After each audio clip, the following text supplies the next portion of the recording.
This is the Book Legion Podcast, where we review thought-provoking books to give our Legionnaires the knowledge they need to dominate the next level of their life.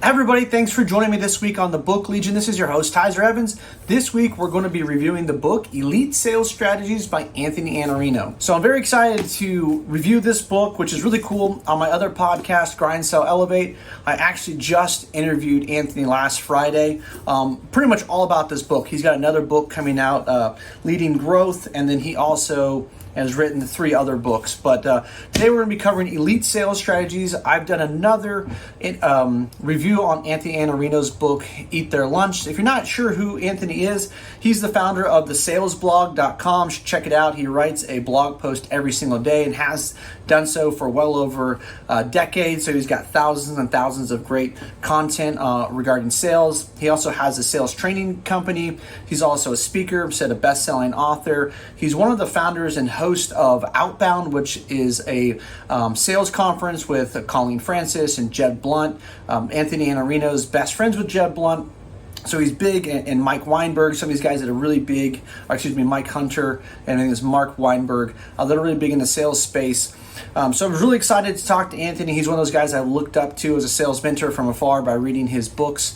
I get his newsletter that comes out every Sunday that's packed full of information. So I'm going to cover my 3 favorite takeaways of this book. So in the first part of the book, the whole book is based on, let me read you the subtitle, Being One Up, Creating Value, and Becoming Truly Consultative. So the whole book is about this principle of being one up.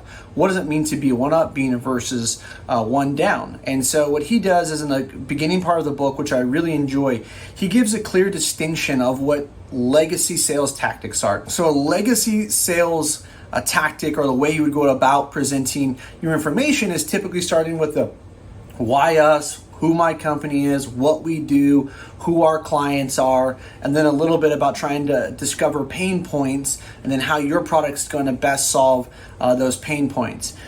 Iannarino basically says, no, that's wrong. That's the way we used to do sales, and then we used to have to do sales like that back in the late 1800s and the early 1900s. You had to talk about your company because there was no such thing as the interweb. You weren't able to look up, what's this company's rating. It was all done by word of mouth. So a salesman, going presenting to a board or going door to door, had to get trust and who he was and what he was doing and who the company was. So it made a lot of sense to start the presentation with getting the person comfortable of who your company is.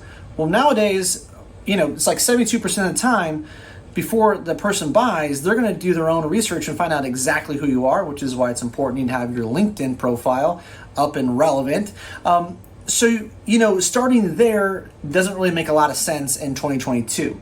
And then he also talks a lot about this whole idea of discovery and understanding pain points. I agree with him that really, if you're calling and you're asking, what are your pain points, then you haven't clearly done your job. You should know a lot about who you're going to call, what their problems are, and how you're going to solve them before you ever pick up the phone. So what you're doing in his mind and in my mind to be truly one up and consultative is you're just flipping the script. So you're starting with, here we are as a state, as far as, an industry, if you're looking at a particular vertical, and here's kind of what people are experiencing, and you start asking great questions to have them start to understand and providing value through what he calls is an executive briefing of showing them information that maybe they've assumed to not be true or that they don't know is a blind spot to be true about their industry, to start to wake them up.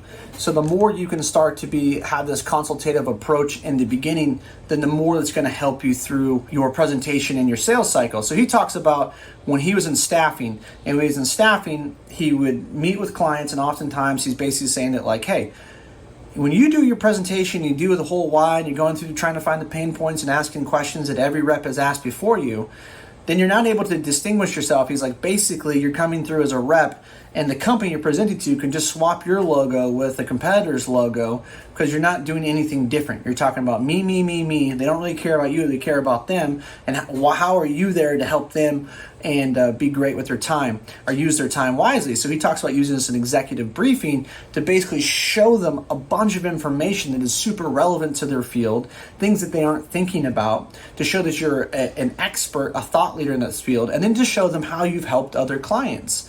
Then to start asking great questions about how what you've done might be relevant or not relevant to them. Again, this is not about trying to sell somebody. It's about truly being consultative, because oftentimes not everybody is going to resonate with your company or what you have to offer, or it might not even be useful. When I'm out there selling, a lot of times I'll say, hey, I just want to meet up with you to see if this resonates one way or the other. We might not even be a good fit for one another. And so, by using that, it's not even a tactic. It's just you simply want to qualify, and you want to qualify them as they want you to be qualified as well. And sometimes when you put that out there like that, it allows the prospect to put the guard down a little bit, right? So you can just actually have a meaningful conversation because there's no pressure.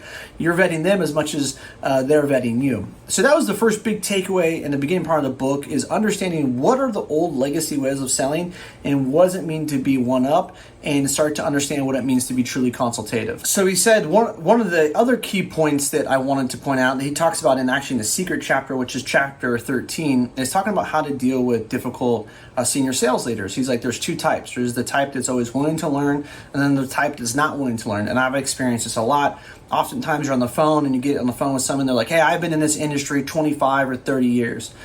But which is true, which is great, and they do have tons of experience and they have probably lots of things they can teach you. But oftentimes people hold on to assumptions or stigmas that are 25, 30, or 20 years old, right?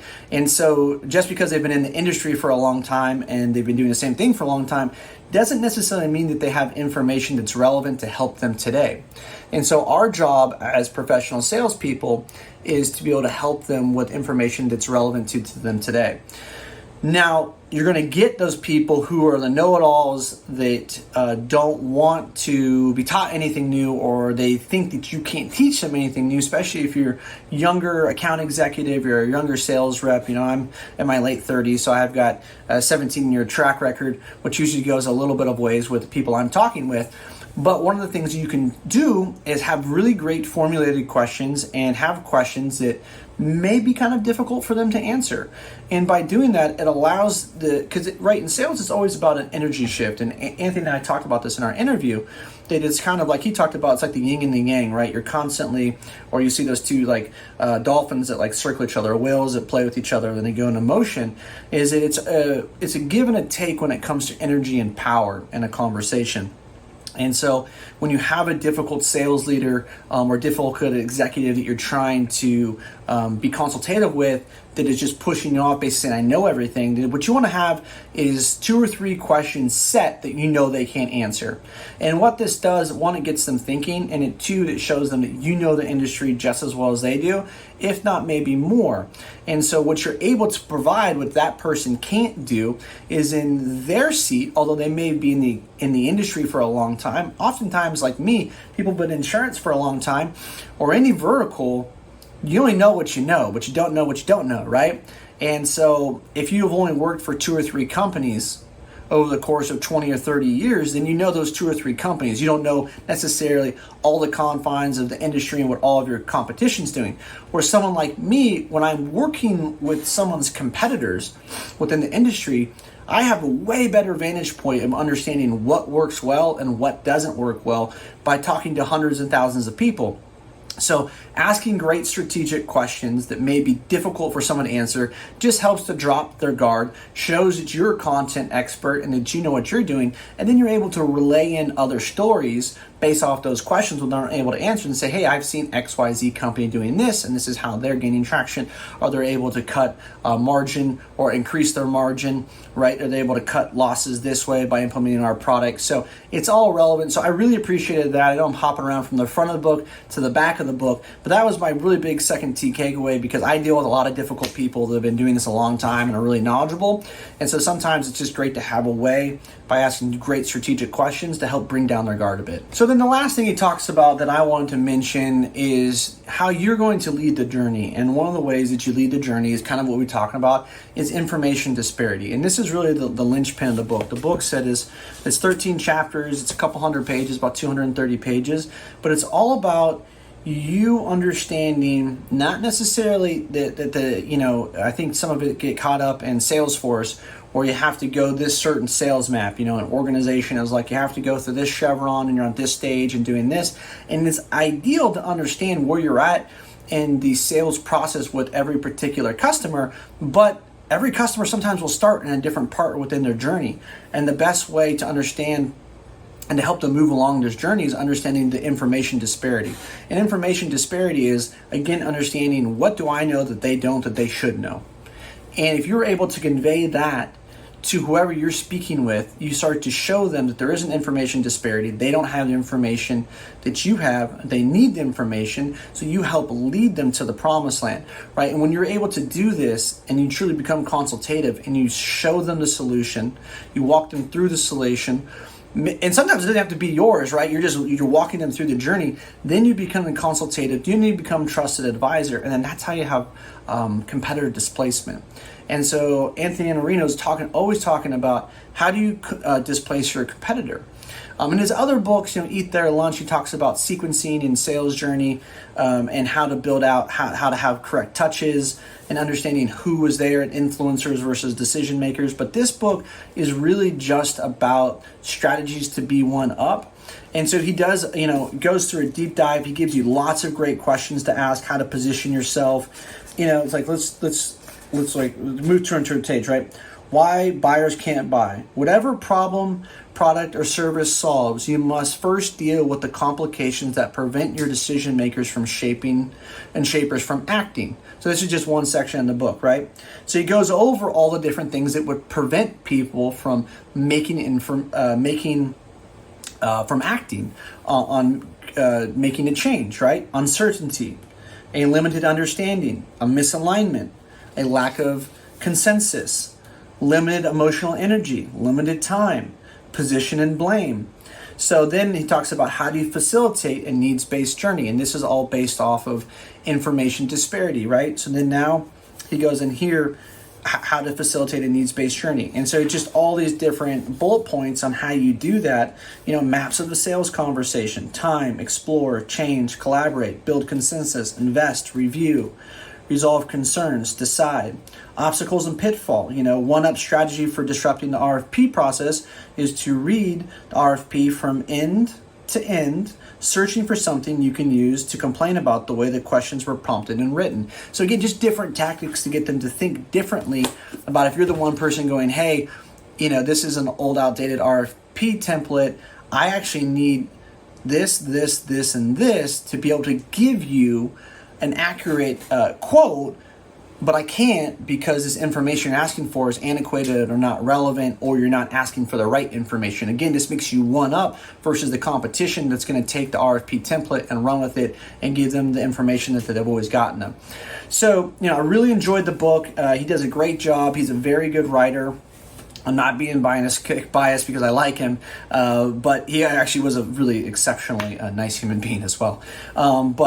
The book was really well written. It's very logical in the way that it works out. The way that he talks about the one-up and the one-down approach and where we should be as salespeople makes a tremendous amount of sense. And for me, I redid my whole presentation that I present for people. I thought it was already good because I was already implementing a lot of the one-up strategies, but just going to the next level. So if you're in sales, you feel like you're not getting the connections you want, or you just need to mix it up, it just feels old, it feels stale, and you're not getting the training that you need from your company, which is often, because I've been there, then check out Elite Sales Strategies by Anthony Iannarino. I believe it's about $15 for the hardback online. His next book, Leading Growth, comes out, I believe, at the end of September. You can pre-order it now, and that's going to be more geared on how to appropriately manage and be a leader to elevate the quality growth. Anthony said he took over his family staffing company. He told me on the podcast he took it from $3 million to $50 million.